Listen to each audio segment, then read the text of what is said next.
രാവേറെയായിട്ടും തീരെയുറങ്ങാതെ പുലരും വരെ വരവീണയിൽ ശ്രുതി മീട്ടി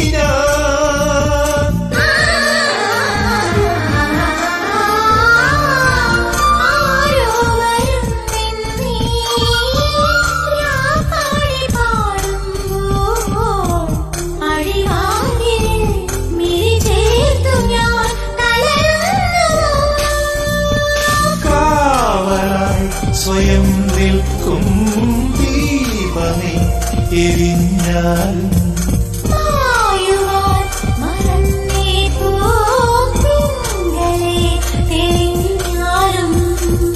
വിളിക്കാതെ വന്നു കൂട്ടുകാരി.